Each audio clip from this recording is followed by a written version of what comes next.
This video will have no spoilers for Miles Morales.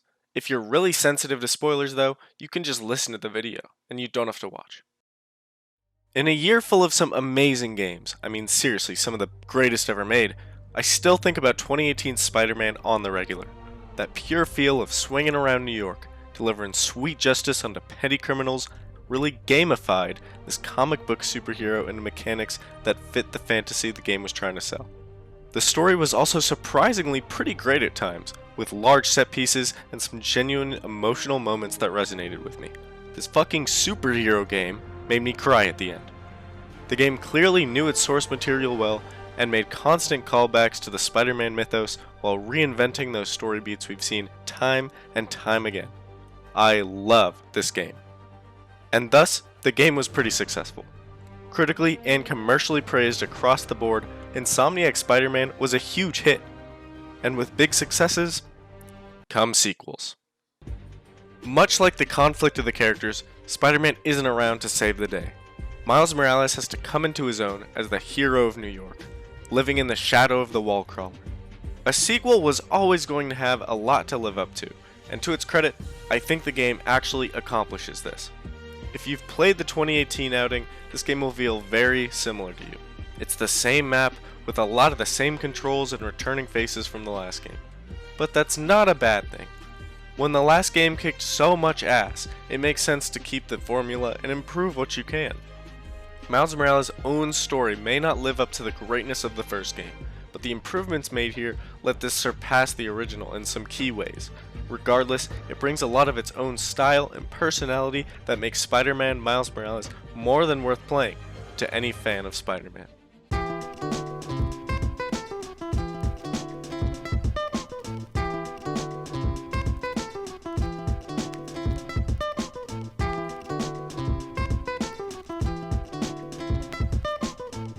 Let's start with performance, because I didn't actually play this on PS5.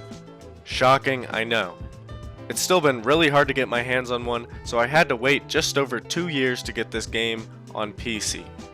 I'm working with a pretty beefy PC, housing a NVIDIA GTX 3070, and I have to say, Spider-Man worked like a dream. I got a pretty consistent 90 to 120 frames more often than not, with very infrequent stuttering.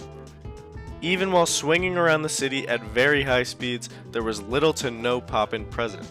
The only times the frame rate truly dipped below 60 was in some very highly detailed environments when there was a lot of enemies on screen.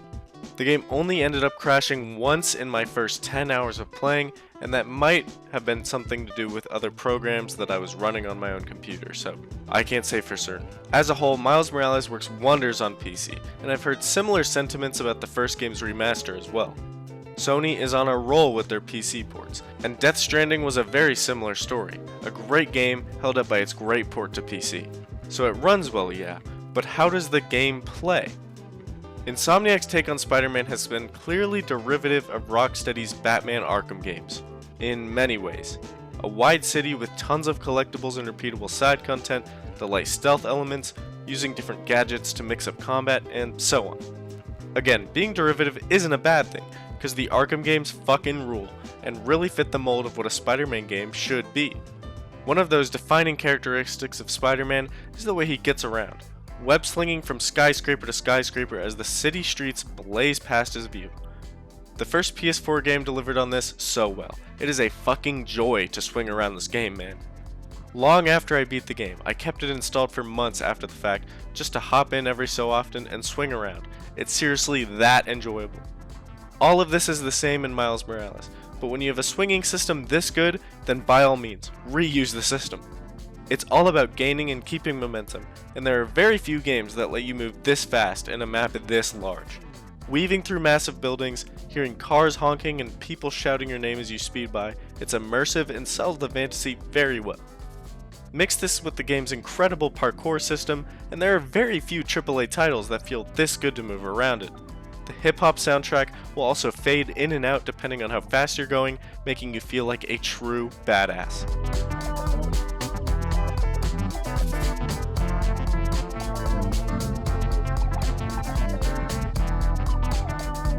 While the swinging is the same mechanically, Miles is still made distinct from Peter Parker. Miles is very new to the life of crime fighting, and his inexperience is shown through his animations. He'll jump off of rooftops with such style and panache, just to flail and stumble on the way down and save himself, acting like it was planned. It does great to sell the character, and the animation team did a phenomenal job for the entire game. He can also use one or two of his new Venom powers to give you a boost of height or speed. These are small changes mechanically, but I found they made getting around a little bit faster, and make Miles just a bit more unique to play as. Insomniac made a system that feels exactly how a Spider-Man game should, and this newest iteration is easily the best web-slinging mechanic I've seen in these games. Period.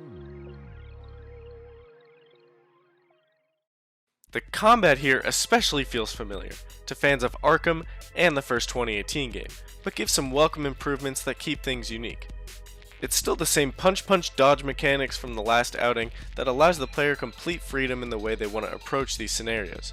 Miles moves with such swiftness, and the combat feels best when you're changing tactics and abilities on the fly to chain together amazing combos. Miles' bioelectricity powers, called Venom, are a very welcome addition that allow these combos to keep going and apply extra damage to certain types of enemies. In some ways, it makes combat a lot easier, but I think it's a necessary way to keep the fighting feeling different. Once you've maxed out most of the skill tree and the progression of the story, you truly start to feel like a badass. What makes you feel like much less of a badass is the stealth. Don't get me wrong, taking out an entire camp of guys without so much as being caught is an amazing feeling. But a new mechanic for Miles' toolset is the option to completely cloak yourself with invisibility on the fly. While being accurate to the character and feeling cool the first time, this immediately takes any tension out of the stealth segments. If enemies become even slightly aware of you, just cloak and run away for a few seconds and start over. It can really trivialize any stealth encounter in this game, so I actually suggest not using it, as I barely touched it on my first playthrough. Mission design is, you guessed it, very similar to the first game. However, there are some key differences that make this story's pacing actually so much better. In the first outing, in order to break up the story between important beats and let the player breathe, the game would switch focus to let you play as Mary Jane or Miles Morales. These, if anything, had the opposite effect. They controlled slowly and felt powerless compared to the all-powerful wall crawler you were used to playing as. It didn't feel very fun and was a blight on an otherwise great story mode. These types of missions are completely gone in Miles Morales. You are never taken away from Miles, and every single part of the game is purely about living as the Spider-Man. Seems like a silly thing to complain about, but it was a pretty big blight on the last game that felt distracting from those core story moments instead of letting you breathe away from them. As for the actual stuff to do in the open world, it's hit or miss. If you've played the first game, you know exactly what to expect.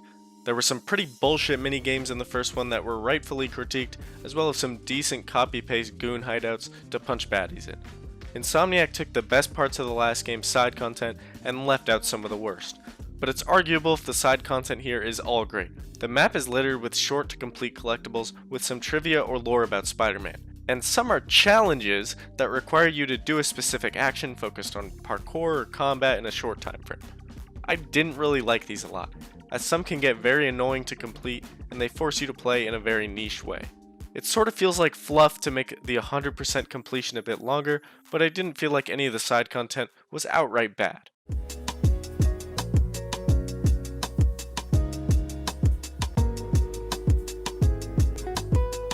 One of my only actual gripes with this game was its storyline. Our main character Miles is someone I actually grew to like spending time with. He felt a little one note at first, but we definitely see some development for him throughout the game, and it was really a nice setup for Miles and Peter's eventual team-up dynamic in the next game.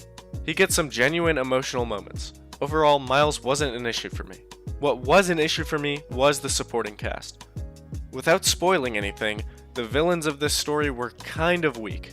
All of the characters were acted well, but I am mostly referring to some of the character writing, which at best is serviceable but predictable, and at worst made me roll my eyes at every other sentence. There is one comically evil businessman character that you've seen a million times before. Not in a charismatic way, he is just evil.